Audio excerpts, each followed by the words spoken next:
Hello students, I hope आप सब ठीक ठाक हैं और अपने एग्जाम्स की तैयारी बहुत अच्छे से कर रहे हैं, पढ़ाई पे पूरा फोकस कर रहे हैं। आज हम आगे बढ़ेंगे और डिस्कस करेंगे vocabulary which is our third module. ठीक है, तो वोकैबुलरी क्या होती है? Vocabulary is body of words used in a particular language. एक पर्टिकुलर लैंग्वेज में जितने आप वर्ड्स यूज करते हैं, इट कंप्राइजेज अ वोकैबुलरी। आपको जितने वर्ड ज्यादा पता हैं उतनी अच्छी आपकी वोकैबुलरी है, जितनी रिच आपकी वोकैबुलरी है उतना ज्यादा कमांड है आपका ओवर द लैंग्वेज, राइट? ये it is a measure of all that a person has learned, experienced और फेल्ट। एक्सपीरियंस के साथ साथ आपकी वोकैबुलरी जनरली स्ट्रांग होती जाती है। जैसे कि हम डिस्कस करेंगे, जितनी वोकैबुलरी आप शायद क्लास फर्स्ट में या फिफ्थ में होंगे तो आप कम वर्ड्स सुनते हैं, कम वर्ड्स बोलते हैं, कम वर्ड्स पढ़ते हैं, तो आपकी वोकैबुलरी थोड़ी सी रिस्ट्रिक्टेड होती है। लेकिन जैसे जैसे आप क्लासेस मूव ऑन करते जाते हैं, आप वोकैबुलरी अपनी इन्हांस करते जाते हैं, नॉट ओनली थ्रू सब्जेक्ट। धीरे धीरे आप न्यूज़पेपर्स पढ़ना शुरू करते हैं, न्यूज़पेपर्स में अलग अलग वर्ड्स होते हैं, हर बार अलग अलग वर्ड्स होते हैं, तो कुछ वर्ड्स आपके दिमाग में रह जाते हैं, कुछ वर्ड्स आपके दिमाग से निकल जाते हैं, बट आप उसके आमने सामने आते हैं। अगर आप बाकी सब्जेक्ट्स भी पढ़ रहे हैं तो बाकी सब्जेक्ट्स की वजह से भी आपकी वोकैबुलरी थोड़ी सी इन्हांस होती है। वो कैसे होता है? क्योंकि कई साइंटिफिक टर्म्स, अगर आप साइंस पढ़ रहे हैं, सोशल साइंस पढ़ रहे हैं या फिर मैथमेटिक्स भी पढ़ रहे हैं, तो कई ऐसे टर्म्स होते हैं जो कॉमन लैंग्वेज का पार्ट भी हो जाते हैं। तो वो टर्म्स आपको आपकी एजुकेशन के साथ साथ पता चलते हैं। जैसे जब अब आप कॉमर्स पढ़ रहे होंगे तो अकाउंट्स के बहुत सारे टर्म्स, लॉ के बहुत सारे टर्म्स, वो टर्म्स ऐसे हो सकते हैं जो आपने अब तक नहीं सुने होंगे या अब तक आपको नहीं पता थे, लेकिन अब जब आपने सब्जेक्ट एक बार पढ़ लिया है तो वो टर्म्स भी आपको जब आपके सामने आते हैं तो आपको अच्छे से उनका मतलब समझ में आ जाता है।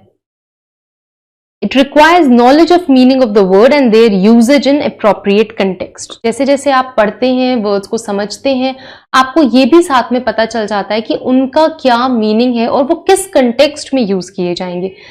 जब हमें डिक्शनरी से कोई वर्ड का मीनिंग निकालते हैं तो हमको जनरली उसका सिर्फ मीनिंग पता चलता है कि ओके इसको ये बोलते हैं, बट वो किस कंटेक्स्ट में प्रॉपरली फिट होगा, नहीं होगा, ये हमको over a period of time धीरे धीरे पता चलता है।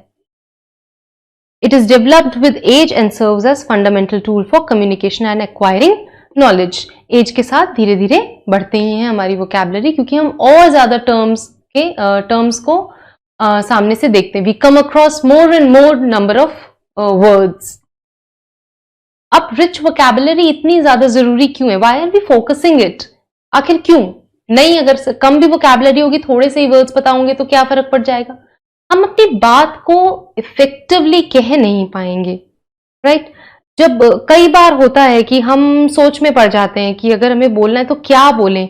ऐसा कई लोगों के मुंह से आपने सुना होगा, क्या कहते हैं उसे, याद नहीं आ रहा, या इस तरह की चीजें। तो यानी कि आप वो राइट वर्ड ढूंढ नहीं पा रहे हैं अपनी बात को कम्युनिकेट करने के लिए।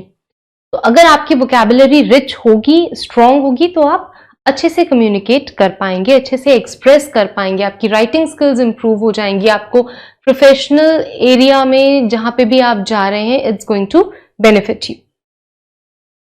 It helps us understand what other people are saying.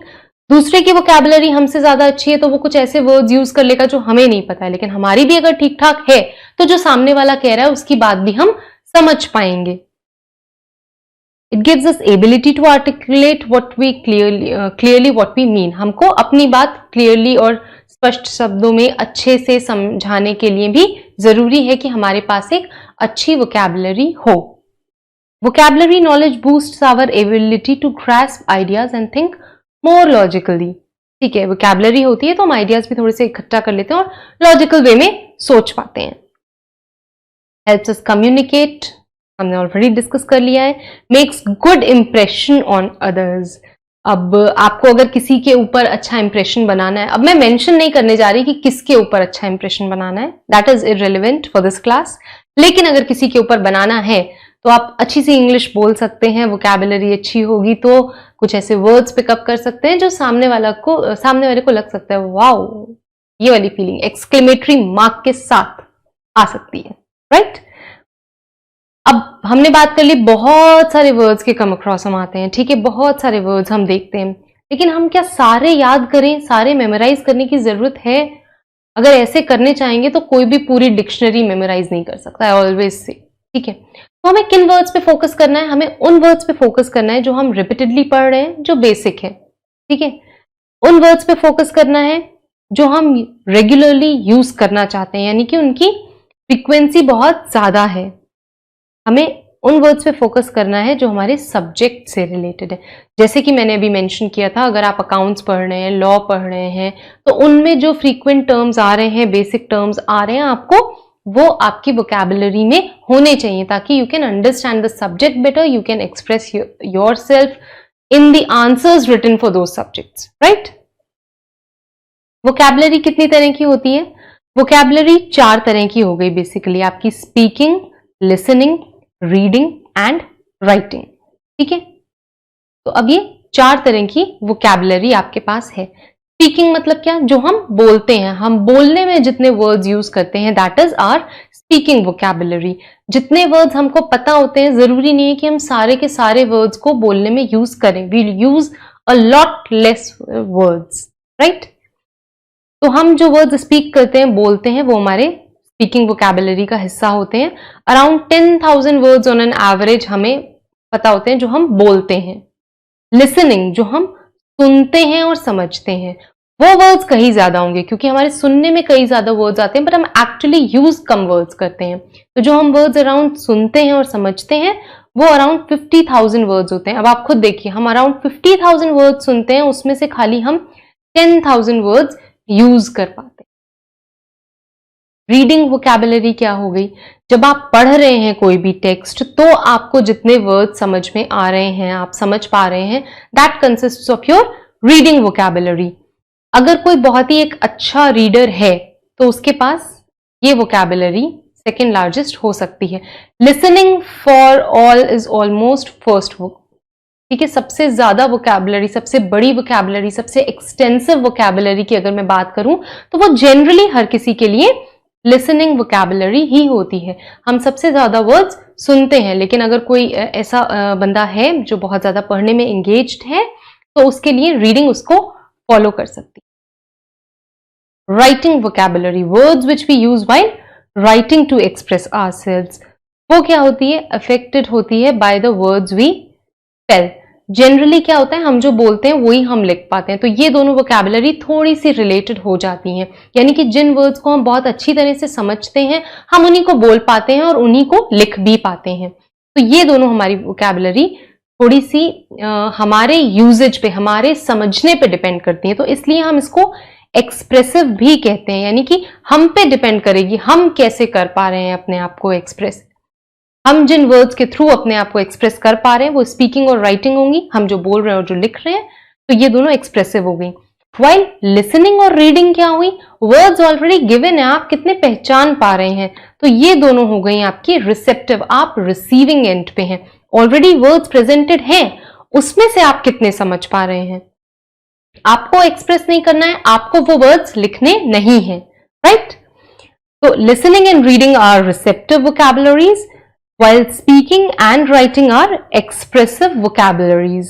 अब speaking and listening की अगर बात करें, हम जो सुन रहे हैं और जो बोल रहे हैं, ये oral है, ओके, speech के थ्रू है। while reading and writing vocabulary दोनों written है, कुछ लिखा हुआ है। हम अगर पढ़ रहे हैं तो ऑलरेडी कुछ लिखा हुआ है, या अगर हम लिख रहे हैं तो we are writing actually, ठीक है। तो एक हो गया आपका ओरल और एक रिटन। नेक्स्ट है वोकैबुलरी, हमने समझ ली कितने टाइप की वोकैबुलरी होती है, ये हमने समझ ली। Next we move on to building a vocabulary. How can we effectively build a vocabulary? हम कैसे कर सकते हैं? तो उसके लिए हमें क्या करना है?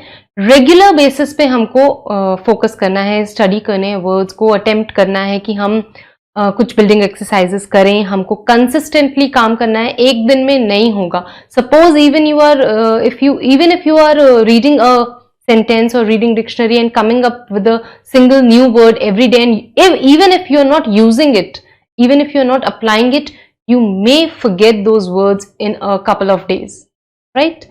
So you need to be very consistent. You need to keep on doing these things on a regular basis.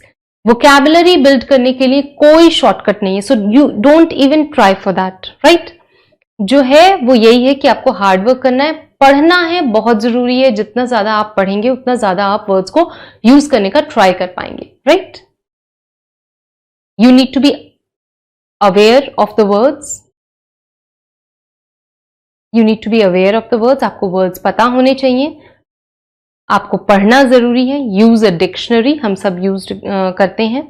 Attempt word puzzles and play word games, ठीक है, थोड़ा एंटरटेनमेंट बेसिस पे हो गया, लाइटर करने के लिए नोट हो गया. Go back to the roots, try to find out, ये सबसे ज्यादा जरूरी है कि वो जो वर्ड है हम यूज कर रहे हैं वो बना किससे है. अगर आपको उसका रूट पता चल जाएगा ना, तो आपको मतलब आइडेंटिफाई करने के लिए बहुत ईजी हो जाएगा, right? Study new words regularly. अगर कोई न्यू वर्ड्स दिख रहे हैं तो उसको जरूर स्टडी करने की कोशिश करिए. And try to engage yourself in conversations. Whenever you engage yourself in conversation, जब आप बात करते हैं तो होता क्या है, आप कुछ वर्ड्स बोलेंगे और सामने वाला भी कुछ वर्ड्स बोलेगा. जिससे आप बात कर रहे हैं वो भी कुछ वर्ड्स बोलेगा. तो हो सकता है उससे आपको कुछ नए वर्ड सीखने मिल जाए, हो सकता है उसको आपसे कोई नए वर्ड सीखने मिल जाए. तो क्या होगा, दोनों एक तरह से डेवलप करेंगे. तो आप अपने फ्रेंड्स के साथ भी इंगेज कर सकते हैं ऐसे कॉन्वर्सेशंस में. And you must try to, right? अब हम बात करते हैं कि वोकैबुलरी में क्या क्या आता है. कई सारी चीजें हैं. कुछ होते हैं सिनोनिम्स होते हैं. आपको सिनोनिम्स पता होने चाहिए, जो वर्ड्स सिमिलर मीनिंग रखते हैं. They may not be exactly same, लेकिन सिमिलर मीनिंग होता है उनका. फॉरेन वर्ड्स, हमारी लैंग्वेज में कई वर्ड्स ऐसे हैं जो हमारी लैंग्वेज के नहीं है लेकिन फॉरेन लैंग्वेज के, but we are still using it. अगर आपने लॉ में केविएट एम्प्टर करके पढ़ा होगा, ठीक है, इसका क्या मतलब है, बायर शुड बी बिवेयर. तो इस तरह की जो चीजें हैं वो वर्ड्स भी हमने अडेप्ट कर लिए हैं, तो ये आपको पता होने चाहिए. कोनोटेशंस क्या है, जो कोई आइडिया इन्वोक कर देते हैं. हम आगे डील करेंगे कि कोनोटेशंस क्या होते हैं. सिर्फ नाम, उनके एक्सप्लिसिट नेम पे हमको नहीं जाना है. कई ऐसे वर्ड्स होते हैं जो किसी वर्ड्स के साथ ही जुड़े हुए होते हैं. एंटोनिम्स क्या होते हैं, सिनोनिम्स का उल्टा हो गया, एंटोनिम्स, ऑपोजिट, यानी कि वो वर्ड्स जिनके मीनिंग्स ऑपोजिट होते हैं. कोलोकेशंस क्या होते हैं, फिक्स्ड रिलेशनशिप्स हम स्टडी करते हैं इसमें, कि किस कंटेक्स्ट में हम क्या बोल रहे हैं. इडियम्स क्या होते हैं, इडियम्स का भी थोड़ा सा डिफरेंट मीनिंग होता है. जो वर्टिकल है, मुहावरे, अगर आपने पढ़ा हो, मुहावरे एंड लोकोक्तियां, ठीक है, तो आप इडियम समझ सकते हैं. जो एग्जैक्टली लिखा है वो मतलब नहीं होता है, उससे दूसरा मतलब निकलता है. फ्रेजल वर्ब्स क्या होते हैं, मल्टी वर्ड वर्ब्स होते हैं जिनका एग्जैक्ट वही मतलब नहीं निकलेगा, थोड़ा सा अलग निकलेगा, मतलब वर्ब्स के कॉम्बिनेशंस होते हैं. ठीक है, ये क्या होते हैं ये हम बहुत डिटेल में आगे डिस्कस करने वाले हैं. कोनोटेशंस की बात करें अगर हम, तो it is suggesting of a meaning by word apart from the thing it explicitly names और डिस्क्राइब्स. सपोज अगर एक वर्ड है वो फैट है, जैसे कि फैट वर्ड क्या डिस्क्राइब कर रहा है कि कुछ मोटा या कुछ प्लम्पी सा चीज है, लेकिन ये क्या और भी डिस्क्राइब कर रहा है कि आप थोड़ा सा नेगेटिव टोन में बोल रहे हैं. मतलब ये this is not something which is acceptable, या this is not something which one would want to be, या दिस इज नॉट समथिंग जो किसी को अच्छा लगे. तो ठीक है, ये क्या हो गया, आपका कोनोटेशन हो गया, नेगेटिव हो गया टोन. तो कोनोटेशन हम क्या कह सकते हैं, फीलिंग्स और इमोशंस एसोसिएटेड विद डिनोटेशन. जो भी वर्ड है वो जो डिनोट कर रहा है उसके साथ जो भावनाएं जुड़ी हुई हैं, जो फीलिंग्स जुड़ी हुई हैं, वो बात कर रहा है. जैसे कि अगर हम फैट बोलते हैं किसी को, तो हो सकता है कि अच्छा नहीं लगे. अब मुझे आके कोई बोलेगा यू आर फैट, तो हो सकता है भाई मैं बुरा मान जाऊं. लेकिन अगर कोई बोलेगा अरे कितनी चब्बी सी है, तो थोड़ा सा पॉजिटिव लगता है कि ठीक है, मतलब मैं बुरी नहीं लग रही हूं, इट्स ओके, मैं ठीक हूं, राइट. तो देयर आर वर्ड्स जिनका मतलब तो सेम निकलता है, लेकिन the way we use it, जो हम कौन सा वर्ड्स यूज करेंगे उसके अकॉर्डिंग हमको एक नेगेटिव फीलिंग आ सकती है, उसको हम एक पॉजिटिव फीलिंग लेके पॉजिटिव इमोशन भी कन्वे कर सकते हैं. ठीक है, और ये नेगेटिव होगा या पॉजिटिव होगा ये डिपेंड करेगा आपके कंटेक्स्ट पे और रिसीवर पे, कि रिसीवर कौन है और किस कंटेक्स्ट में वो बात कही जा रही है, किस क्या हो रहा है, कहाँ पे यूज करी जा रही है, क्या एनवायरमेंट है, कैसे यूज करी जा रही है, that is all those things form your context. Understanding suggestive meaning is important. क्या मतलब निकल रहा है वो समझना बहुत इंपॉर्टेंट है. जो लिटरल मीनिंग है वो तो है ही, बट सामने वाला क्या कहना चाह रहा है, इम्प्लाइड क्या है, वो भी समझना उतना ही जरूरी है, क्योंकि कम्युनिकेशन में वो बहुत जरूरी हिस्सा, राइट. अब कुछ वर्ड्स हैं जिनका आपको दिया हुआ है कि कोनोटेशन क्या नेगेटिव निकल रहे हैं, क्या पॉजिटिव निकल रहे हैं. टू लुक एट फैट और चबी हमने ऑलरेडी डिस्कस कर लिया. हाउस और होम की अगर हम बात करें तो हाउस हम किसको बोलते हैं, जो भी एक बिल्डिंग है जो कि कंक्रीट, सीमेंट, ब्रिक्स से बनी हुई है. वेयर जब हम होम की बात करते हैं तो हम उसमें थोड़ी सी फीलिंग्स एसोसिएट कर देते हैं. आपने देखा होगा कहीं पे भी लिखा है होम स्वीट होम, कहीं हाउस स्वीट हाउस नहीं लिखा होता. क्यों नहीं लिखा होता? बिकॉज हाउस के साथ हम इमोशंस नहीं अटैच कर पाते हैं. जबकि हिंदी मूवीज में आपने बहुत सुन लिया होगा घर और मकान में बहुत अंतर होता है. तो व्हाट इज मकान? मकान इज योर हाउस, जो कि सिर्फ बिल्डिंग मटेरियल से बना हुआ एक ढांचा है. जबकि होम क्या हो गया आपका? वो बिल्डिंग जिसमें लोग रह रहे हैं, लोगों के इमोशंस कनेक्टेड हैं उससे, प्यार है वहां पर, अफेक्शन है वहां पे, उसको हम होम कहते हैं.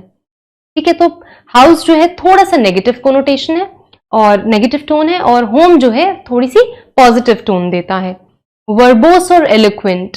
वर्बोस क्या होता है? यानी कि आप बहुत ज्यादा वर्ड्स जब यूज करते हैं, being too wordy means verbose. ठीक है. जबकि एलोक्वेंट क्या हुआ?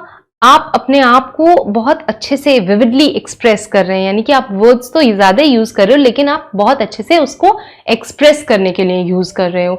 तो एलोक्वेंट क्या होगा? It will give a positive tone, whereas verbose जो हो गया थोड़ा सा आपको नेगेटिव टोन दे देगा. स्टेंच और अरोमा. स्टेंच क्या हो गया? बदबू हो गई. अरोमा एक तरह से आपकी खुशबू हो गई. दोनों में क्या है? स्मेल ही है. दोनों स्मेल की ही बात कर रहे हैं. लेकिन आप कभी नहीं बोलते हो कि the stench of the food is good, the aroma of the food हम बोलते हैं ना. खुशबू जो आ रही है खाने की वो अच्छी है, राइट. तो मतलब तो दोनों का स्मेल से ही है, लेकिन एक अच्छे टोन में चली जाती है, एक बुरे टोन में चली जाती है. चीप और थ्रिफ्टी. ठीक है. अब हम चीप किसको बोल सकते हैं? जो a person who hates to spend money, जिसको पैसे खर्च करना अच्छा ही नहीं लगता. जबकि थ्रिफ्टी भी वही इंसान होगा जो पैसे खर्च नहीं करता, लेकिन हम उसको क्या बोल देते हैं? वो इंसान जो सोच समझ के पैसे खर्च करता है. That is this is Sheila is thrifty. अगर आप इस तरह से बोल रहे हैं तो यानी कि वो बहुत सोच समझ के पैसे खर्च कर सकती है. Sheila will not mind in this case, she will be happy, she will take it positively. Young and youthful. Young क्या होता है कि ठीक है, यू आर यंग, ठीक है, दो वो तो एज को डिनोट कर दिया कि ठीक है भी यंग है. यूथफुल बोलने का मतलब क्या हुआ? आपकी एज भले ही ज्यादा हो सकती है लेकिन अभी भी आप यंग लगते हैं, या फिर आप एनर्जेटिक हैं, अभी भी उसी तरह से एंथुजियास्टिक हैं, बिल्कुल यंग वाली फीलिंग दे रहे हैं. तो ये क्या हो जाएगा? थोड़ा सा पॉजिटिव हो जाएगा. किसी को भी यूथफुल बोल देना तो थोड़ा सा खुश हो जाएगा. चाइल्डिश. चाइल्डिश को हम थोड़ा सा नेगेटिव ले लेते हैं. क्या बच्चों जैसी बात कर रहे हो? जबकि यूथफुल हो गया आपका पॉजिटिव और यंग हो गया न्यूट्रल. ठीक है. हम इन तीनों में वही बात कर रहे हैं कि थोड़ा सा हम एज के बारे में बात कर रहे हैं. अब एक हो गया प्राउड और एक हो गया कॉन्फिडेंट. प्राउड क्या होता है? न्यूट्रल फीलिंग देता है. ठीक है, कि यू आर प्राउड. कॉन्फिडेंट आपको थोड़ी सी पॉजिटिव फीलिंग देता है कि ठीक है, आप अपने आप में थोड़ा सा विश्वास रखते हैं, you believe in your own abilities. Conceited negative हो गया, यानी कि आप बहुत ज्यादा प्राउडी हैं अपनी एबिलिटीज के बारे में. तो तीन चीजें हो गई आपकी, प्राउड, कॉन्फिडेंट और childish. Proud is neutral, confident is positive and conceited is negative. So you should try and be confident. Okay. Headstrong and determined. Headstrong क्या? जो सिर्फ अपनी सुनने वाला है और दूसरे अगर कोई एडवाइस भी देंगे तो it's not going to listen. मेरा तो इरादा पक्का है, मुझे तो यही करना है. ठीक है. तो ये थोड़ा सा नेगेटिवली चल जाता है. लेकिन जब हम डिटरमाइंड की बात करते हैं तो ये हो गया कि एक फर्म रेजोल्यूशन है कि ठीक है, मैं ये करना चाहता हूं and I will try to do it. थोड़े से आप डिटरमाइंड हुए तो ये पॉजिटिवली लिया जाता है. It's just about choosing the right word. ठीक है. हम इतने सारी चीजें डिस्कस ही इसलिए कर रहे हैं क्योंकि हम एक राइट वर्ड चूज करना चाह रहे हैं अपनी बात को एक्सप्रेस करने के लिए। अगर आप कहना चाह रहे हैं किसी को कि यू आर, मतलब आपको कोई अच्छा लग रहा है और आप कहना चाह रहे हैं कि हाँ ये जो ठान लेता है ये करता ही, अगर आपने उसको जाके बोल दिया कि यू आर हेड स्ट्रॉन्ग, जो सोच लिया वो करना ही है, तो थोड़ा सा उसको बुरा लग सकता है। क्यों? क्योंकि ऐसा थोड़ा ना है, वो सोचेगा ऐसा थोड़ा ना है यार कि मैं जो ठान लिया वही करना है, मैं किसी की सुनता नहीं हूं क्या। लेकिन अगर आपने उसको कहा कि you are very determined towards your work, then he और she will take it very positively कि ओके मेरा डेडिकेशन उसको सामने वाले को नजर में आ रहा है। स्क्रॉनी और स्लेंडर। स्क्रॉनी का मतलब भी होता है बहुत पतला दुबला होना, स्लेंडर का मतलब भी यही होता है, लेकिन स्लेंडर थोड़ा सा पॉजिटिवली होता है कि पतले दुबले हैं तो अच्छे लग रहे हैं, जबकि स्क्रॉनी का मतलब हो गया पतले, बहुत ज्यादा पतले हैं और अच्छे नहीं लग रहे हैं देखने में, right. Crippled and disabled. Crippled थोड़ा सा नेगेटिव चला जाता है और डिसेबल्ड इज न्यूट्रल। अगर हम फिजिकली चैलेंज्ड या डिफरेंटली एबल्ड, ये सारे न्यू टर्म्स जो आए हैं आपके फिजिकली चैलेंज्ड लोगों के लिए, पहले बोल दिया जाता था ना कि वो क्रिपल्ड हैं या डिसेबल्ड हैं, तो अब फिर आ गया कि डिफरेंटली एबल्ड हैं। इस तरह के टर्म्स जो आ रहे हैं वो इसीलिए आ रहे हैं क्योंकि हम टोन को अपनी इंप्रूव करना चाहते हैं। We don't want to give a negative tone कि ये लोग में कोई फ्लॉ है, हम बोलना चाह रहे हैं कि ठीक है इनमें कोई एक अलग सी एबिलिटी है, राइट। ये एक छोटी सी एक्सरसाइज है जिसको हम कर सकते हैं कि इसमें कौन से वर्ड्स पॉजिटिव हैं और कौन से नेगेटिव हैं। अगर हम किसी को गेज कर रहे हैं तो ये थोड़ा सा पॉजिटिव कोनोटेशन है। लुक स्टेडिली इज न्यूट्रल, और स्टेयर जो हो गया ये आपका थोड़ा सा नेगेटिव हो गया, घूरना हो गया कि घूर क्यों रहे हो।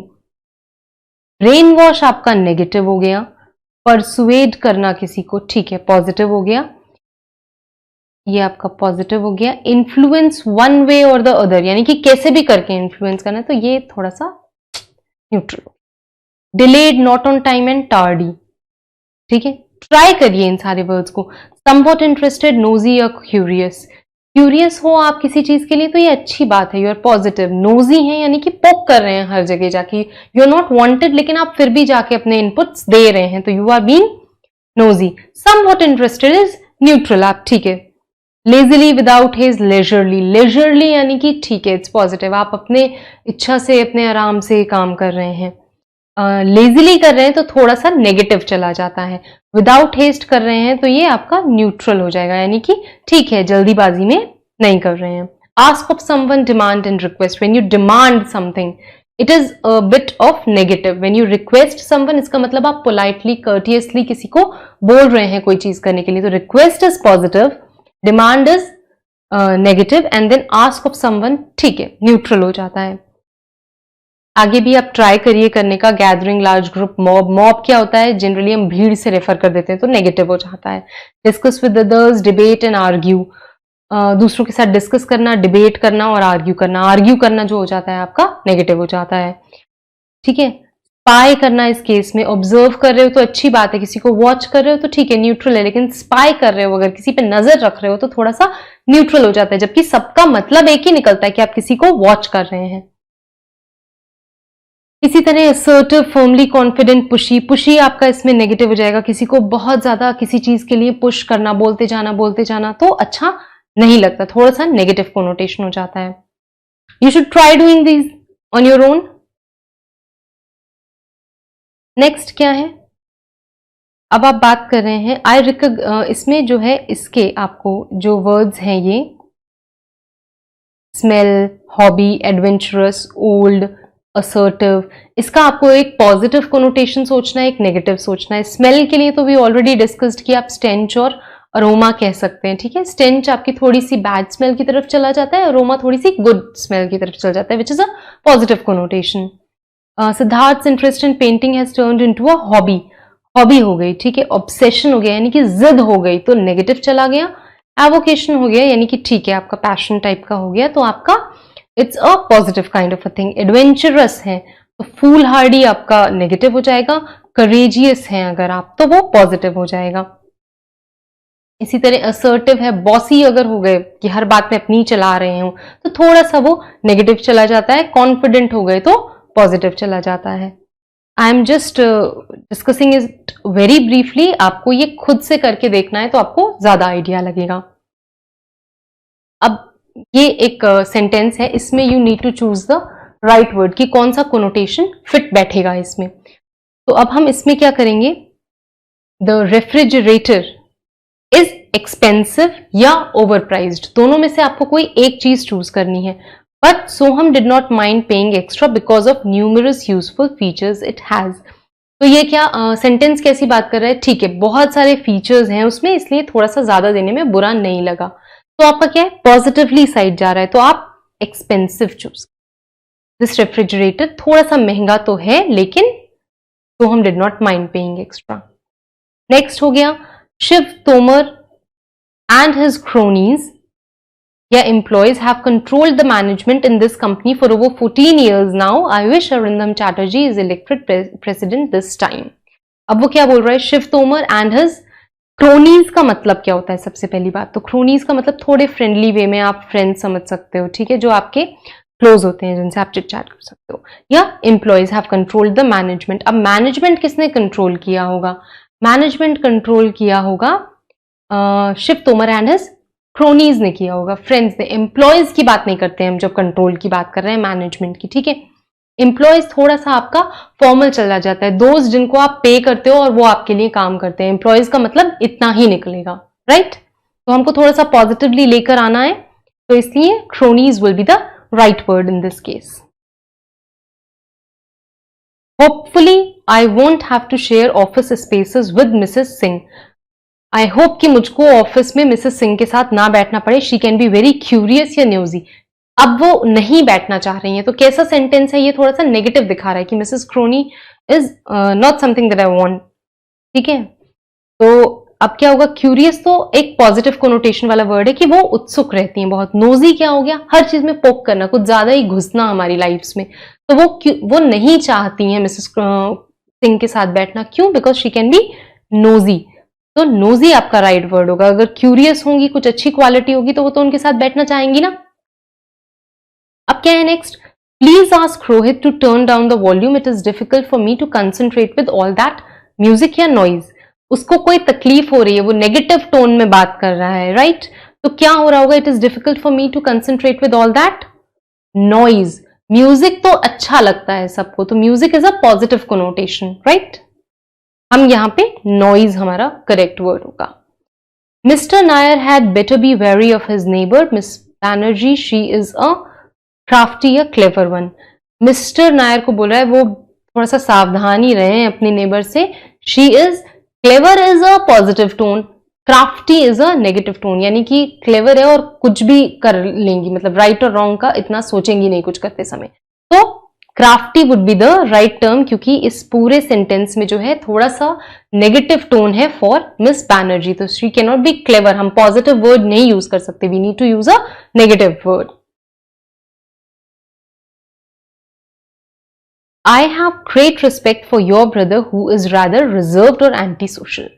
रिजर्व्ड और एंटी सोशल दोनों का मतलब यही होता है जो लोग अपने तक लिमिटेड होते हैं, ज्यादा लोगों से घुलना मिलना पसंद नहीं करते हैं। लेकिन रिजर्व्ड की जब बात आती है तो वो थोड़ा सा पॉजिटिव हो जाता है कि ठीक है अपने में रहता है, ज्यादा पंचायत नहीं करने जा रहा है। और एंटी सोशल मतलब कि लोगों से मिलना ही नहीं पसंद है, लोग ही नहीं पसंद है उसे, तो ठीक है। तो अब वो ये क्या बोल रहा है, I have great respect for your brother. Respect है आपके ब्रदर के लिए, यानी कि पॉजिटिव सेंटेंस आ रहा है। तो हमें कैसा वर्ड यूज करना है, थोड़ा सा पॉजिटिव टोन वाला वर्ड यूज करेंगे हम, who is rather reserved and dignified.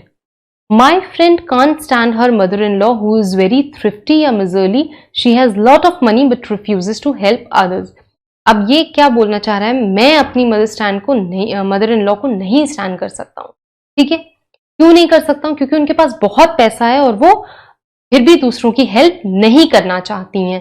तो इसमें क्या है, थोड़ा सा नेगेटिव है, नेगेटिव सेंटेंस है अबाउट किसी की भी मदर इन लॉ, ठीक है। तो हम थ्रिफ्टी क्या होता है, one who spends very carefully. Thrifty में होता है आपका वन हु स्पेंड्स केयरफुली, और माइजरली का क्या होता है, जो स्पेंड्स वेरी लेस, ठीक है, who doesn't wants to spend. तो इन दिस केस क्या है, हम ये वाला चीज यूज करेंगे जो थोड़ी सी नेगेटिव फीलिंग देगा, इसलिए miserly will be the right word. The new saleswoman tends to be enthusiastic या pushy while dealing with the customers. She is scaring them away. वो लोगों को डरा रही है कस्टमर्स को।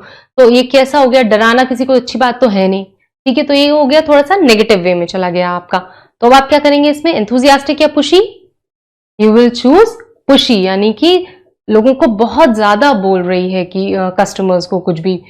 तो एंथुजियाज्म नहीं है, ये थोड़ा होता है तो एंथुजियाज्म है कि ठीक है लोग इंप्रेस हों, समझें उस चीज को, लेकिन यहां तो नेगेटिव टोन है, तो pushy will be the right word. Next हम बात करेंगे, हमने अभी क्या डिस्कस कर लिए, कोनोटेशंस, जिसमें नेगेटिव टोन हो सकती है या पॉजिटिव टोन हो सकती है, और डिपेंडिंग ऑन द कंटेक्स्ट या पर्सन जिसके बारे में हम बात कर रहे हैं, तब आपको चूज करना है कि which word you would like to have. Synonyms क्या होते हैं, सिमिलर, सिनोनिम्स सिमिलर, राइट। तो वो वर्ड्स जिनका थोड़ा सा सिमिलर मीनिंग होता है, सेम मीनिंग की बात मैं नहीं कर रही हूं, सिमिलर हो सकता है, जिनको इंटरचेंज करके हम कई बार यूज कर सकते हैं, जैसे कि the long movie bored the viewers या the lengthy movie bored the viewers.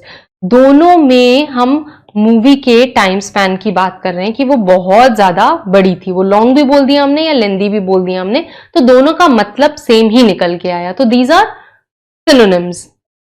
परंतु कुछ वर्ड्स ऐसे भी होते हैं जो ठीक है, नॉर्मल तो सिमिलर मीनिंग होता ही है, लेकिन फिर भी स्पेशल कंटेक्स्ट में हम स्पेशल वही वर्ड्स यूज करते हैं। जैसे कि जब हम कॉस्ट की बात करते हैं तो आ जाता है the amount of money you need to make और मेक बाय और do something, the cost of television is this, ठीक है, the cost of phone is this, इस तरह से। चार्ज क्या होता है, जब हम किसी सर्विसेज, गुड्स और सर्विसेज की बात करते हैं, जब हम एसी सर्विसिंग के लिए अपने रूम में मान लीजिए बुला रहे हैं, तो हम क्या पूछते हैं, कॉस्ट क्या है, नहीं, चार्जेस क्या हैं आपके। या कहीं पे भी आप देखिए कोई भी सर्विस का डॉक्यूमेंट होगा, आप इंश्योरेंस पॉलिसी लेने जा रहे हैं तो वो छोटा सा लिख देते हैं स्टार मार्क के कि charges applicable as per policy, as per terms and conditions. तो क्या होता है, हम चार्जेस की बात कर रहे हैं वहां पे। फी हम कब यूज करते हैं, जब हम प्रोफेशनल एडवाइस या सर्विस लेते हैं, जैसे कि स्कूल की आप फीस लेते हैं, लॉयर आपसे फीस लेता है, डॉक्टर आपसे फीस लेता है, डॉक्टर की फीस इतनी है, डॉक्टर के चार्जेस इतने हैं, या डॉक्टर की कॉस्ट की हम बात नहीं करते हैं। तो हालांकि इन तीनों चीजों का मतलब सेम है, कॉस्ट, चार्ज या फी, क्योंकि इन सबका मतलब यही है कि आप पे कर रहे हैं अ सर्टेन अमाउंट, ठीक है, इसका मतलब तो यही निकला कि आप पे कर रहे हैं सर्टेन अमाउंट। लेकिन हम किसी कंटेक्स्ट में कॉस्ट ही यूज करते हैं, किसी में चार्ज यूज करते हैं और किसी में फी यूज करते हैं, राइट। नेक्स्ट है एंटोनिम्स। अब एंटोनिम्स क्या होते हैं, सिनोनिम्स हो गए आपके वो वर्ड्स जिनका मीनिंग सिमिलर है, एंटोनिम्स हो गए आपके वो वर्ड्स जिनका मीनिंग ऑपोजिट है, ठीक है। जैसे कि ब्रेव और कॉवर्ड की अगर हम बात करें, ब्रेव यानी कि बहादुर, कॉवर्ड यानी कि जो डरता है, डरपोक है, गुड यानी कि अच्छा, इविल यानी कि आपका बुरा, वो बैड भी हो सकता है, वो करप्ट भी हो सकता है, वो मैलिशियस भी हो सकता है, कुछ भी वर्ड हम यूज कर सकते हैं। लाइकली यानी कि जिसके चांसेस ज्यादा हैं, अनलाइकली यानी कि उसके चांसेस बहुत कम हो रखे हैं, सिमेट्रिकल यानी कि एक जैसा है, these two shapes are symmetrical, ठीक है। और ये अगर हम बात कर लें ये शेप, तो these two shapes are asymmetrical. Entity या नॉन एंटिटी, एंटिटी यानी कि कोई एक चीज, कोई एक बॉडी हो गई आपकी, नॉन एंटिटी यानी कि वो नहीं है। डिसेंट यानी कि ठीक ठाक आप लग रहे हैं, जो प्रेजेंटेबल हो, डिसेंट से हो। इनडिसेंट यानी कि उसका ऑपोजिट हो गया, जो ठीक ठाक नहीं है। अब हम बात करते हैं ग्रे एंटोनिम्स कितने तरह के हो सकते हैं। तो antonyms can be graded antonyms, complementary antonyms and relational antonyms. तो ग्रेडेड एंटोनिम्स क्या होंगे, ये ऐसे पेयर ऑफ वर्ड्स होते हैं जिनका मीनिंग मतलब इक्वल वेटिंग नहीं होती है, थोड़ा सा ग्रेड वाइज होता है। जैसे कि आप पहले आता था ना हमारी फेयरनेस क्रीम्स जो आती थी, उनपे स्केल हो जाता था 1 से 10 तक, ठीक है, धीरे धीरे बढ़ता जाता है। यहाँ बिल्कुल डार्क है आपका और यहाँ आपने 10 दिन लगाई तो बिल्कुल चकाचक एकदम गोरे हो गए, ठीक है। तो क्या है, ये आपका एक तरह से ग्रेडिंग है स्केल पे कि ये 0 पे आप डार्क हैं और 10 पे आप बिल्कुल फेयर हो गए।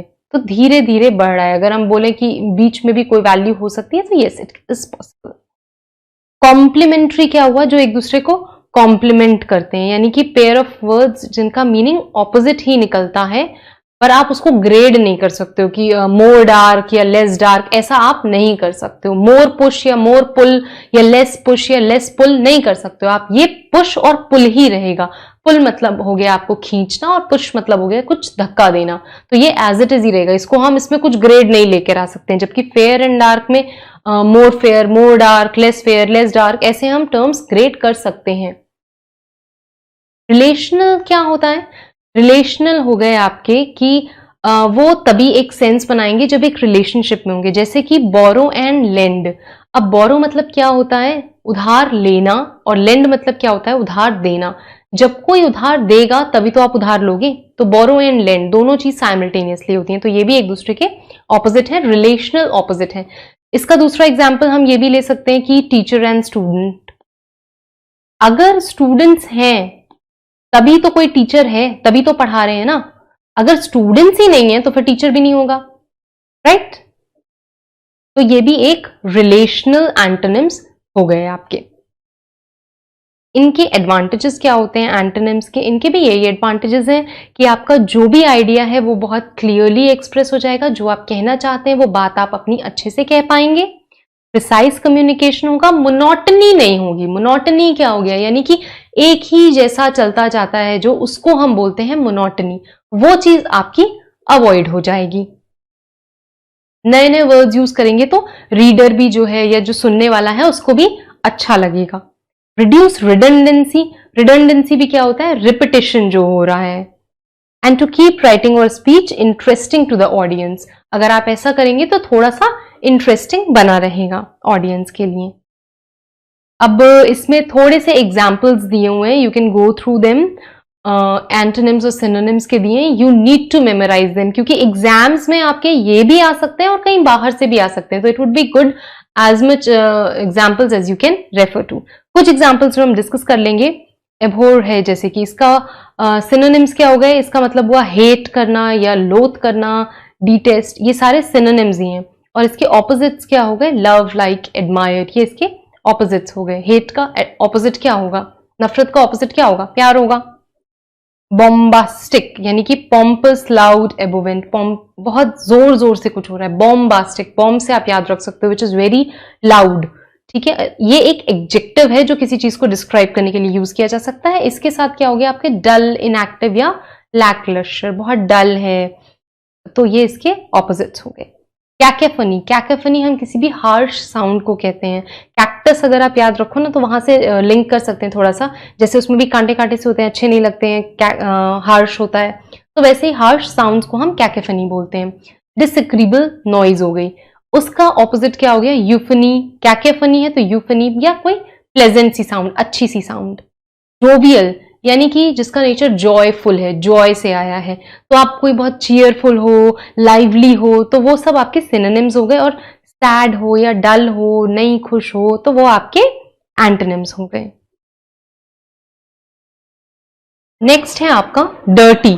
डर्टी का मतलब क्या हो गया? कुछ भी गंदा सा जो है, फिल्दी सा है जो, ठीक है। और इसका ऑपोजिट क्या हो जाएगा आपका? क्लीन हो गया, कुछ साफ है, नीटली ऑर्गेनाइज्ड है, हाइजीनिक है, ये आपके ऑपोजिट्स हो गए।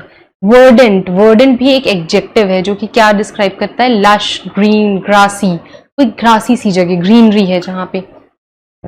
जबकि इसके ऑपोजिट्स क्या हो गए? इनफर्टाइल, बैरन, बंजर जमीन जिसको आप कह सकते हैं। इलिसिट। इलिसिट आप इलीगल से याद रख सकते हैं, इसका मतलब भी वही होता है, कुछ ऐसा जो लॉ अलाउ आपको नहीं कर रहा है। और इसका ऑपोजिट क्या हो जाएगा? लीगल हो जाएगा, सिंपल सा, with in law, normal, expected, ठीक है, नॉर्मल है। फेसाइल जो कि इजी है, सिंपल है, फेसाइल है। इसका ऑपोजिट क्या हो जाएगा? डिफिकल्ट जो है, मुश्किल जो है, राइट, कॉम्प्लिकेटेड हो गया। स्कैंटी, केयर्स, अगर ये वर्ड आपने सुना हो, बहुत कम होना मात्रा में।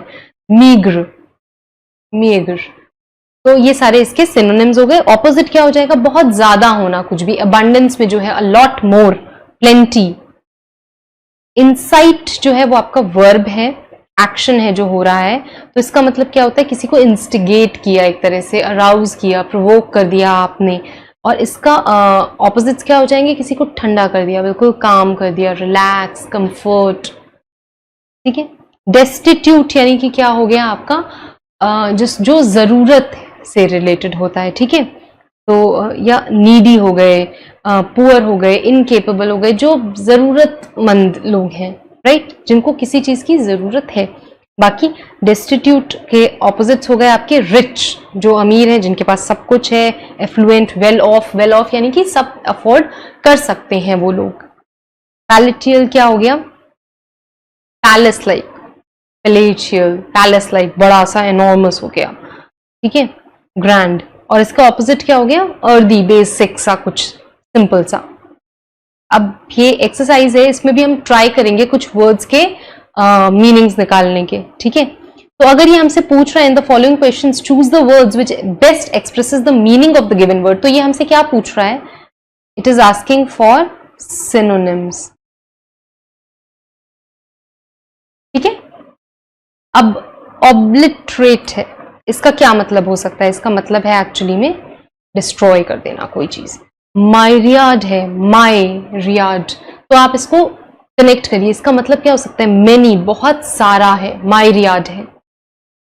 परपेचुअल, परपेचुअल मतलब क्या होता है? बिल्कुल चलता जा रहा है, चलता जा रहा है। तो क्या चीज चलती जा रही है? General, emotional. स्टबर्न मतलब आपका जिद्दी होता है। Continuous, continuous will be the right word, जो चलता जा रहा है।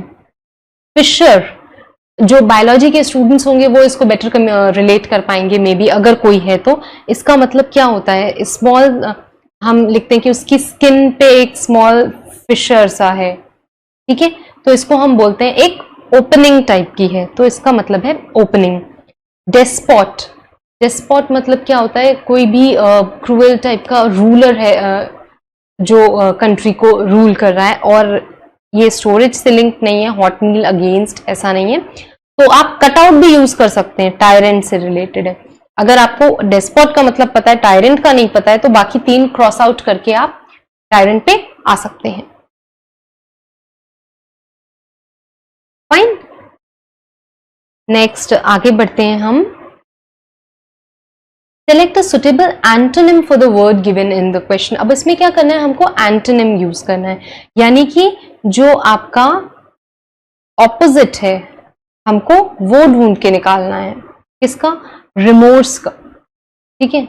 अब आप खुद भी यू नीड टू ट्राई। अब आप सोचिए कि आपको किसका मतलब पता है और किसका मतलब नहीं पता है, राइट। स्प्लिट जो होता है वो दो हिस्सों में तोड़ना होता है, ठीक है। जोवियल जो होता है वो बहुत खुश होना होता है, ठीक है। केयरलेस जो होता है वो आपने ध्यान नहीं दिया। पिटी जो होता है वो, ठीक है यार, पिटी। तो आप क्या है? रिमोर्स क्या हो गया आपका? सैड होना हो गया। तो जोवियल आपका सही बैठ रहा है एंटोनिम, इसका मतलब है खुश होना, ठीक है। नेक्स्ट है आपका डिस्पैरेज। डिस्पैरेज का मतलब क्या होता है? सबसे पहले तो ये आपको देखना है। डिस्पैरेज का मतलब होता है जो बहुत कम कीमत का हो, लिटिल वर्थ हो जिसकी, ठीक है। तो अब इसमें इसका ऑपोजिट क्या हो गया? डिफेम का मतलब क्या होता है? सबसे पहले डिफेम का मतलब तो होता है कि बदनामी एक तरह से होना, आप उसको समझ सकते हैं डिफेम का मतलब, ठीक है। नेक्स्ट आपका क्या है? आपका नेक्स्ट है अलर्ट। अलर्ट मतलब क्या हुआ? बिल्कुल चौकन्ना हो जाना, राइट। बेलिटिल का मतलब क्या हुआ? थोड़ा सा। एंड यूलोजाइज, यूलोजाइज का मतलब होता है आपका कुछ ग्रैंड, आप प्रेज कर रहे हैं। तो अब इसमें से कौन सा सही होगा? Figure it out. Fine. Vex का मतलब, अब आप देखिए, वेक्स का मतलब आप क्या होता है? वर्डी, वेरीफाई, एनॉय, अम्यूज्ड, क्या इसमें से इसका मीनिंग हो सकता है? वेक्स का मतलब होता है किसी को एनॉय कर देना, राइट। तो ये तो इसका सिनोनिम है। तो किसी को खुश कर देना क्या होगा? एंटोनिम क्या हो जाएगा? अम्यूज्ड हो जाएगा इसमें आपका एंटोनिम। नोवाइस, नोवाइस मतलब कुछ कोई नया सा न्यूली जो जिसके पास ज्यादा एक्सपीरियंस नहीं है, तो नोवाइस का मतलब एक्चुअली बिगिनर होता है, तो इसका एंटोनिम क्या हो जाएगा? एक्सपीरियंस्ड आपका एंटोनिम हो जाएगा। खुद सोचिए, propriety, think it, figure it out, try करिए। अब नेक्स्ट उस पे हम आते हैं, अगर in each sentence below underline the word that means the opposite of the italicized word. आप वर्ड्स पे मत जाइए, आप खुद ट्राई करके देखिए, ठीक है? मीनिंग सेम रहना चाहिए, ठीक है? Many people have pointed out harmful effects that a working mother may have on the family, yet there are many salutary effects, right? तो इटैलियनाइज्ड सैल्यूटरी है, तो इसका क्या मतलब हो सकता है? अगर आपको इसका मतलब नहीं भी पता है, देन ऑल्सो आप इस पॉइंट को ऐसे सोच के देखिए कि बहुत लोगों ने इसके हार्मफुल इफेक्ट्स बताए हैं, लेकिन, ठीक है, लेकिन कुछ ऐसे इफेक्ट्स भी हो सकते हैं। तो यानी कि हार्मफुल तो नहीं है, हार्मफुल का ऑपोजिट क्या हो जाएगा? कुछ फायदे के भी इफेक्ट्स हो सकते हैं। फायदे इसमें किसमें बोल रहा है? बेनिफिशियल। तो आपका beneficial is the right word. जब भी कोई सेंटेंस दिया है, even if you don't know the exact meaning of the word, try to find it out by reading sentence ample of times कि सेंटेंस क्या कम्युनिकेट करना चाह रहा है। अगर वो आपको पता चल गया तो हो सकता है कि आप ऑप्शंस को फिगर आउट कर पाए एग्जामिनेशंस में। Trying to control everything your teens do can impede your growth, ठीक है, कैन इम्पीड देयर ग्रोथ। जब आप ट्राई करते हो अपने टीनेजर्स को हर चीज में कंट्रोल करने के लिए, तो वो उनकी ग्रोथ को बढ़ा सकता है या रोक सकता है। इम्पीड मतलब होता है रोक सकता है, ठीक है। To advance their development, allow them to make some decisions on your own. Allow करिए आप, यानी कि छोड़िए, ठीक है। तो अब इम्पीड का एंटोनिम या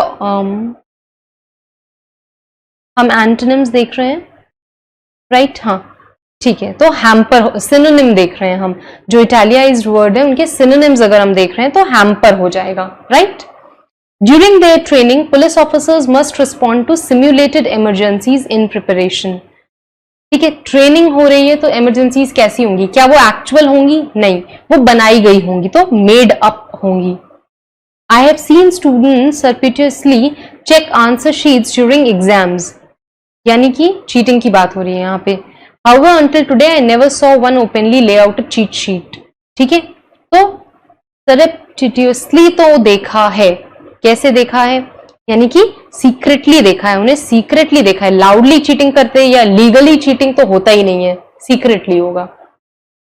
informal communications, be sure to avoid ambiguous language. Ambiguous मतलब क्या होती है? जो क्लियर नहीं है, जिसके दो, ये भी हो सकता है या ये भी हो सकता है, ठीक है। तो हमें ऐसी लैंग्वेज अवॉइड करनी चाहिए। क्लियर लैंग्वेज प्रिवेंट्स कंफ्यूजन, ठीक है। तो अब उसने नेक्स्ट सेंटेंस में खुद ही आपको हिंट दे दी है कि ऐसी नहीं होनी चाहिए, तो कैसी होनी चाहिए? क्लियर होनी चाहिए। तो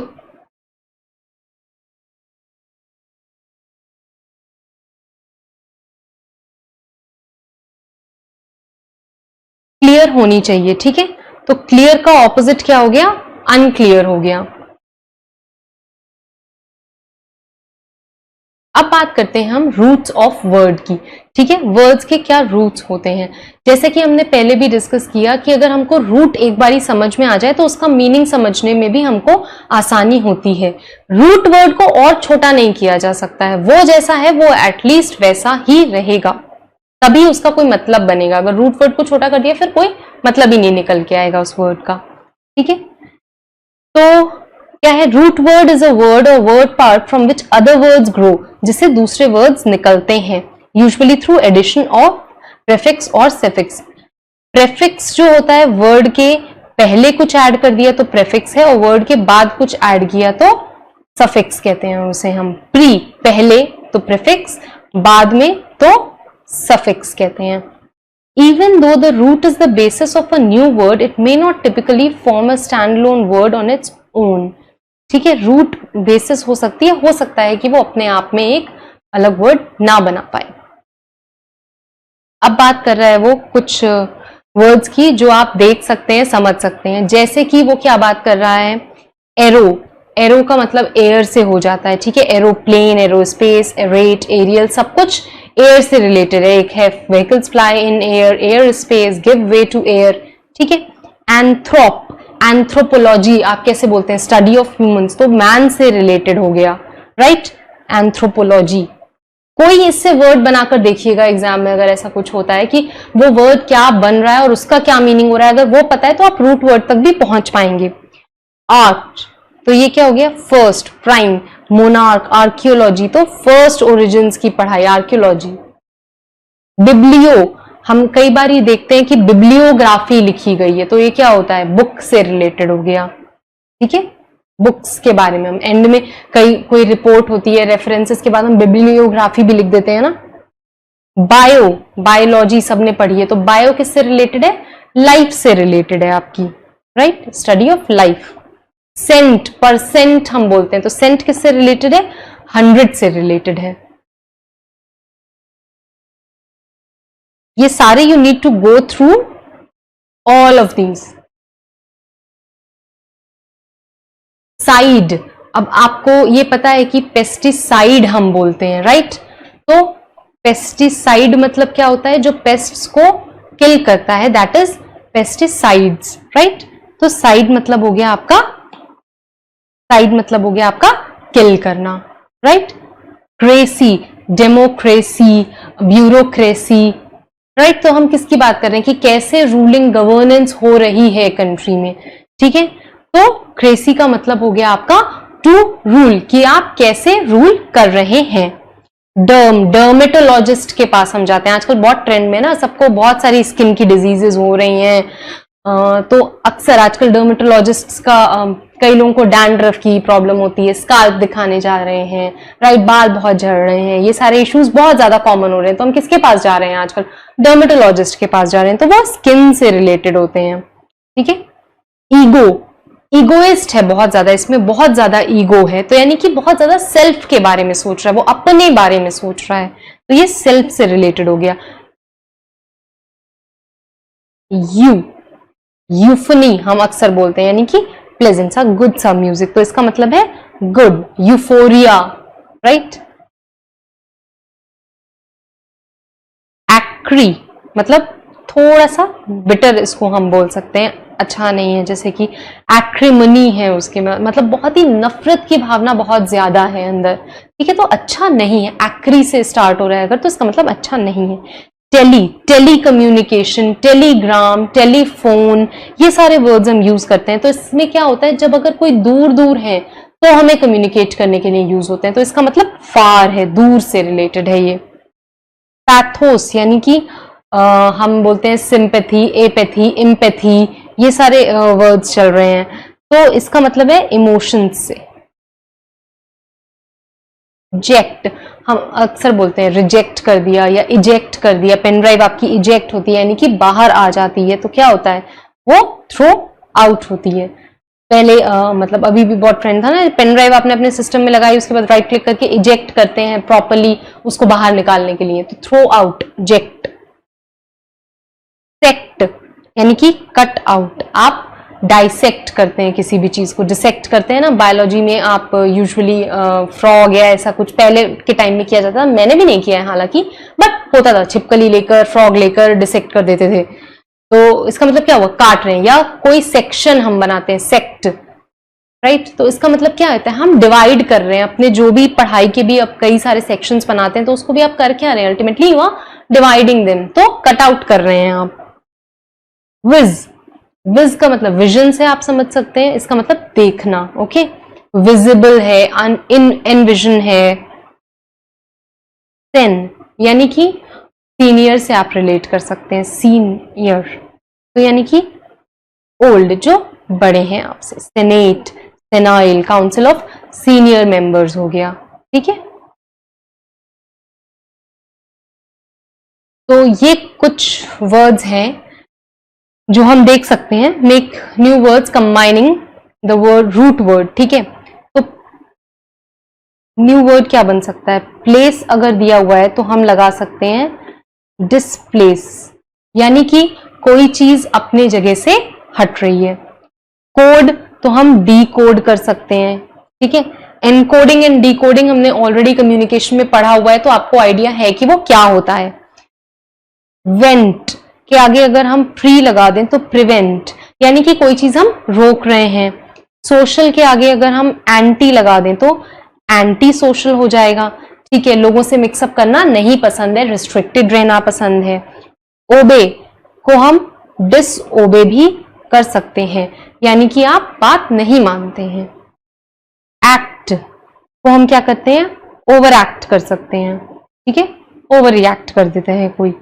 सेप्टिक के आगे हम एंटी लगा सकते हैं, एंटीसेप्टिक, ये वर्ड आपने सुना होगा, डिटॉल्स या ये सब क्या होते हैं, एंटीसेप्टिक है। जैसे कि अगर कोई चोट लग गई तो वो सेप्टिक ना हो जाए, वो पक ना जाए, इसलिए आप एंटीसेप्टिक लगाते हैं ताकि वो सेप्टिक होने से, पकने से रुक जाए। एज, तो इसके आगे अब हम क्या लगा सकते हैं, ओवर एज, राइट। पेंड, इसके आगे हम क्या लगा सकते हैं, डिपेंड, निर्धारित होना। सर्व, इसके आगे क्या हम लगा सकते हैं, प्रिजर्व, यानी कि कोई चीज संभाल के रखना। तो ये सारे मैंने हालांकि कर दिए, बट आपको ट्राई करने हैं, राइट। अब अगर चूज करना है correct meanings of the given root words, तो डुओ का मतलब क्या हो सकता है, डुअल। आजकल डुअल सिम का टाइम बहुत आ रहा है, तो यानी कि उसमें क्या होता है, उस फोन में क्या होता है, डुअल सिम है, तो डुओ यानी कि 2 सिम लगा सकते हैं, तो आप इसका मतलब 2 से हो जाएगा आपका। ऑड, ऑडियो अच्छा होना चाहिए, बहुत ज्यादा। ऑडियो यानी क्या, जो आप सुन रहे हैं वो अच्छा होना चाहिए, तो ऑड से आपका ऑडियो कनेक्ट करिए, sound. Biblio we already dealt with it, कि वो बुक से डील करेगा। सेड, सीड, ठीक है, सीड से रिलेटेड है आपका, तो गो हो जाएगा। ईगो यानी कि आप सेल्फ के बारे में, अपने बारे में बहुत सोच रहे हैं, तो वो सेल्फ हो जाएगा, राइट। अब बात आती है कि प्रीफिक्स क्या होता है और सफिक्स क्या होता है। एज वी ऑलरेडी डिस्कस्ड, अगर कोई रूट वर्ड है, अगर आप उसके आगे कोई चीज लगा रहे हैं तो वो क्या होती है, प्रीफिक्स। फिर आता है आपका रूट वर्ड, और अगर आप उसके बाद में कोई चीज लगा रहे हैं तो हम उसको सफिक्स बोलते हैं। प्री से पहले याद रखो, और फिर बाद में तो सफिक्स है ही है। तो a prefix is a letter और a group of letters that appear at the beginning of the word and changes the word's original meaning. जो ओरिजिनल मीनिंग होगा वर्ड का, उसको थोड़ा सा चेंज कर देंगे। सफिक्स क्या होगा, इज अ लेटर और a group of letter that is usually added on to the end of words. Words के एंड में आएगा, and change the way a words fit into a sentence grammatically. कैसे वो word sentence में आएगा उसको change कर देगा। ठीक है, तो ये हो गए आपके प्रीफिक्स और सफिक्स। कुछ एग्जाम्पल्स आपके प्रीफिक्स और सफिक्स के भी दिए हुए हैं, जैसे कि बोथ हो गया आपका, एम्फी या एम्बी, तो एम्बिगुअस हमने अभी भी डिस्कस किया, अनक्लियर। एम्फी थिएटर हम यूज कर सकते हैं, ठीक है, जो दोनों पर्पजेस के लिए यूज किया जाता है। जनरली अगर आप देखेंगे तो कई कॉलेजेस वगैरह में भी एम्फी थिएटर्स जो हैं वो बने हुए होते हैं। एंड देन क्या है आपका अ अगर आ गया तो कई चीजों का मीनिंग उसके साथ भी बदल जाता है। अटिपिक, अबैक, अपैथी, ठीक है, विदाउट यानी कि। एंटी, एंटीडोट होता है, एंटी तो वो उसका मतलब क्या हो जाता है, बिफोर, उसके पहले हो गया आपका। एंटीडोट में ANTI मिले गई, लेकिन ये ANTE है, तो एंटीसीडेंट्स हो गया आपका, जैसे कि, तो वो बिफोर से कनेक्टेड हो जाएगा। बेने यानी कि गुड, बेनिफिशियल जब हम बात करते हैं तो यानी कि फायदे की बात कर रहे हैं हम, तो गुड हो गया रिलेटेड। बाय हो गया यानी कि बाय टू हो गया, राइट। इंट्रा, इंट्रा मतलब होता है विद इन, किसी चीज के विद इन, और इंटर मतलब आप अक्रॉस, दो चीज को कनेक्ट कर रहे हैं, ठीक है। मैक्रो, मैक्रो मतलब होता है बहुत बड़ा, मैक्रो इकोनॉमिक्स, बड़ा। मिस, मिस मतलब मिस अंडरस्टैंडिंग की हमने बात कर ली है, तो यानी कि गलत, कुछ इनएप्रोप्रिएट हो रहा है, ठीक है। ओमनी यानी कि ओमनी प्रेजेंट, हम ऐसा बोलते हैं ना, गॉड इज ओमनी प्रेजेंट, यानी कि हर जगह है, ऑल, एवरीवेयर। पैरा, पैरा यानी कि रिलेटेड, पैराग्राफ में हम बोलते हैं, पैराफ्रेज में हम बोलते हैं, यानी कि एक दूसरे से जो रिलेटेड है, एक्सटेंशन है। पॉली, पॉली यानी कि मेनी, पॉलीग्राफ्स, राइट। प्रोटो, प्रोटोटाइप, जब भी हम कुछ प्रोजेक्ट करते हैं तो हम प्रोटोटाइप डिस्कस करते हैं, यानी कि फर्स्ट टाइम जो है, one of its first kind, सबसे पहला पहला जो आया है। रीइम्बर्स यानी कि वापस से जो हम अगेन दोबारा से कर रहे हैं, या री-इवैल्यूएट, आप अपने सबमिशंस जो है कई बार री-इवैल्यूएशन के लिए भेजते हैं, तो क्या कर रहे हैं, दोबारा से इवैल्यूएट कराना चाह रहे हैं अगेन, ठीक है। सेमी मीन्स हाफ, अगर आप सर्कल की बात करते हैं तो फिर आप बोलते हैं सेमी सर्कल, यानी कि कितना पोर्शन हुआ, खाली इतना इतना, यानी कि उसके हाफ, 2 टुकड़ों में हमने कर दिया है उसे। सुपर यानी कि सुपर स्टार या सुपर नेचुरल टाइप की चीजें हम बोलते हैं, यानी कि जो एक एवरेज, एक नॉर्मल रेंज से ऊपर की बात हम कर रहे हैं, तब वो होता है सुपर। हाँ, डांस इंडिया डांस में भी बोला जाता है सुपर से भी ऊपर या इस तरह का कुछ, राइट। तो यानी कि आप एवरेज के ऊपर की बात कर रहे हैं। टेट्रा में क्या होता है, यानी कि 4 साइड्स हैं आपके, टेट्रा साइकिल होता है या टेट्रा पैक होता है, तो 4 साइड्स होते हैं उसके। ऑक्टा यानी कि 8 साइड्स हो गए सिमिलरली। तो ट्रांस यानी कि आपका हो गया अक्रॉस या बियॉन्ड, ओवर, ठीक है, ट्रांसलेट कर रहे हैं आप, तो एक से दूसरे में कर रहे हैं। अन का मतलब जनरली आपका ऑपोजिट करने के लिए हो जाता है, अनविलिंग, अनयूजुअल, अनवांटेड, ये सारी चीजें। कुछ सफिक्स भी हैं जो हम यूज करते हैं, वो क्या हो गए, जैसे एग्जाम्पल हो गया आपका एबल हो गया, कैन बी डन, केपेबल हो गया, एज हो गया आपका, पिलग्रिमेज, बॉन्डेज, ये एक्शन को दिखा रहे हैं। किसी में भी एरियन लगा दिया तो वो एक पर्सन को दिखाते हैं, ग्रामेरियन, लाइब्रेरियन, लाइब्रेरी के आगे एन लगा देते हैं तो यानी कि वो पर्सन जो लाइब्रेरी का ध्यान रख रहा है, लाइब्रेरियन हो गया। कुछ और भी ले लीजिए, जैसे कि लॉजी अगर लगा देते हैं तो हम उसको स्टडी से मतलब निकल जाता है, जैसे बायोलॉजी, मॉर्फोलॉजी, फोनोलॉजी, राइट। किसी में भी अगर हम एंड में शिप लगा देते हैं तो यानी कि एक स्टेट हो गई, फ्रेंडशिप और सेंसरशिप, हार्डशिप्स, यानी कि वो टाइमर स्टेट ऑफ बीइंग हो जाता है हमारा, स्टेट ऑफ मैनर हो जाता है, ठीक है। ओसिस अगर हम लगा देते हैं तो कंडीशन एक आ जाती है, न्यूरोसिस यानी कि नर्व से रिलेटेड आप बात कर रहे हैं, ऑस्टियोपोरोसिस यानी कि हड्डियों से रिलेटेड आपका कुछ हो गया, ठीक है, कंडीशन जो है उसकी। वाइज यानी कि by, clockwise, otherwise, lengthwise, यानी कि उसके मीडियम से हम कुछ कर रहे हैं, मीन्स ऑफ, राइट। तो ये बहुत सारे हैं, आप जितना ज्यादा यूज करेंगे आपको उतना ज्यादा आइडिया लग जाएगा, right. Use a prefix to find the opposite of the given words. तो प्रेफिक्स आप क्या लगा सकते हैं, रैप है जैसे कि, तो आप अनरैप कर सकते हैं उसको, कनेक्ट को आप डिसकनेक्ट कर सकते हैं, ये प्रेफिक्स लगा सकते हैं, बिहेव को मिसबिहेव हो सकता है आपका, फोल्ड को अनफोल्ड हो सकता है, और स्पेल को मिस स्पेल भी हम कह सकते हैं, राइट। तो इससे आपको आइडिया लग जाएगा कि क्या प्रेफिक्स हम लगा रहे हैं तो ऑपोजिट वर्ड्स हमको मिल रहे हैं। तो आपने देखा कि प्रेफिक्स क्या हो गए, कुछ कुछ प्रेफिक्स लगा रहे हैं हम तो हमको ऑपोजिट वर्ड्स भी मिल जा रहे हैं।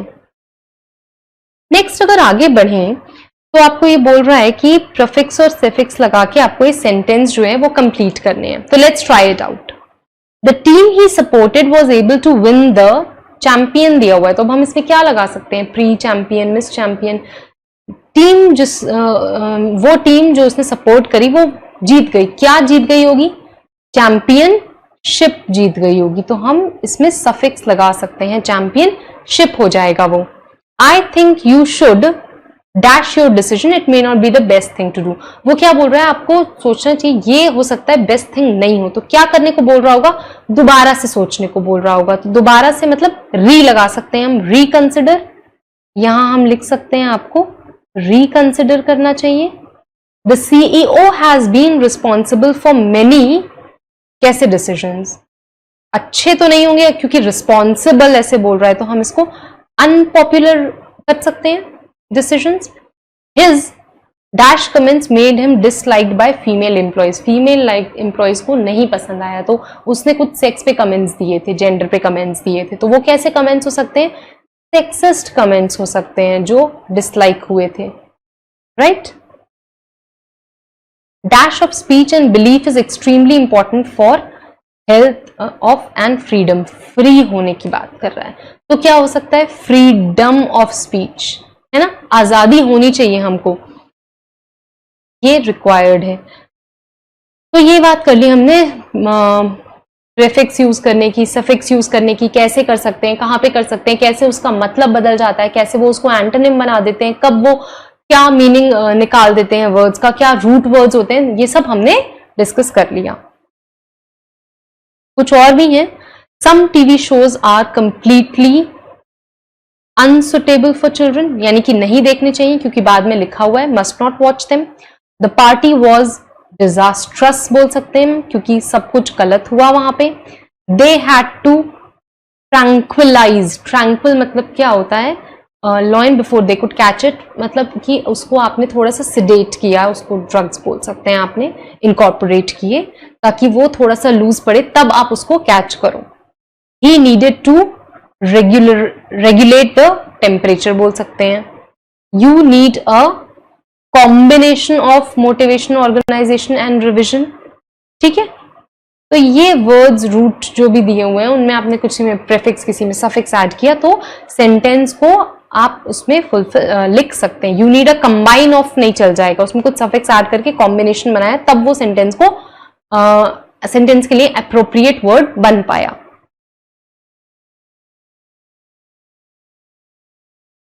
ठीक है, अब नेक्स्ट आता है आपका कि फ्रेजल वर्ब्स क्या होते हैं।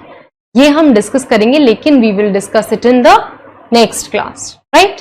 टिल देन आप एंटोनिम्स, सिनोनिम्स की अच्छे से प्रैक्टिस करिए और ट्राई करिए कि ये सारे जो टेबल्स हैं जो हमने डिस्कस किए वो आप मेमोराइज कर पाएं।